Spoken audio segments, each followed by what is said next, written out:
Digital dollar showdown, crypto week, stablecoins, and the fight to ban a US CBDC.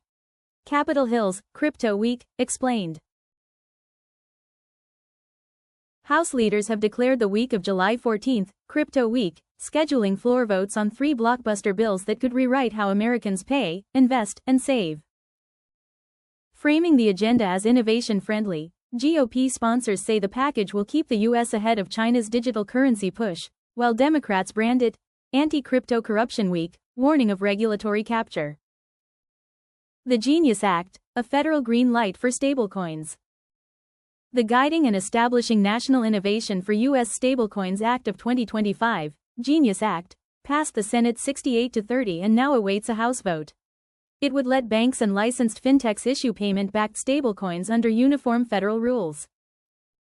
Key provisions require full reserve backing, real-time audit trails, and FDIC-style oversight, measures supporters say will turn stablecoins from trading chips into mainstream payment rails. Why some lawmakers want a CBDC ban. The Anti-CBDC Surveillance State Act flat-out prohibits the Fed from creating or distributing a retail central bank digital currency, citing fears of programmable money that could track or even block private transactions. Sponsors argue that a CBDC would hand Washington the kind of granular spending data Beijing harvests through ECNY, compromising financial freedom and the cash-based prepping culture many viewers value. Why some lawmakers want a CBDC ban.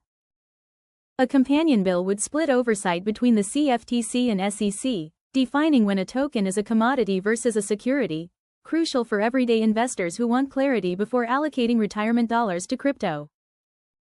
If enacted, exchanges like Coinbase could list tokens under one national set of rules instead of 50 state regimes, potentially slashing listing fees and boosting liquidity. Payments revolution. Retailers eye lower fees. Stablecoin settlement could cut card processing costs from roughly 2.5% to pennies, letting Main Street merchants keep more margin or pass savings to shoppers. Faster, cheaper settlement also frees working capital cash, a hidden win for small businesses that currently wait days for credit card batches to clear. What happens to dollar dominance? A regulated, dollar-pegged stablecoin might cement the greenback's role in cross-border trade even as rivals experiment with CBDCs, reasserting U.S. influence without a government-run digital dollar. Conversely, critics warn that private stablecoins backed by treasuries could worsen debt market fragility if redemptions spike during crises, another variable for risk-aware investors. Privacy versus transparency tug-of-war. Stablecoin issuers must meet Bank Secrecy Act reporting, but a CBDC could expose every retail transaction to federal nodes in real time, a red line for civil liberties groups. The debate echoes the Fourth Amendment. How much financial privacy are citizens willing to trade for fraud prevention and monetary control? Inflation-proof or inflation-prone? Dollar-backed stablecoins inherit the Fed's purchasing power risk. They don't beat inflation by design. Yet they can serve as low-volatility dry powder while you hunt real asset hedges. A CBDC could enable instant stimulus or targeted negative rates, fuel for future inflation, some economists warn, another reason prep-minded investors favor decentralized or scarce assets. Investor confidence and price re-rating. Clarity tends to lower risk premia.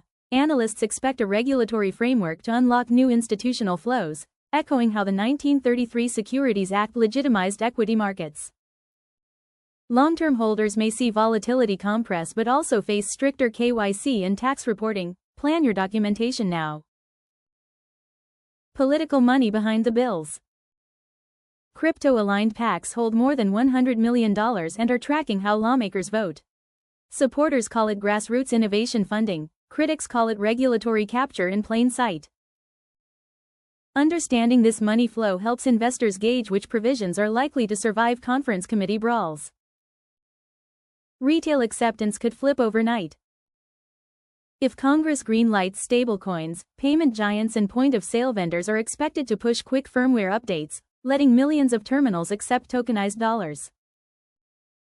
Early adopters might gain pricing power by offering instant settlement discounts, similar to gas station, cash price savings today.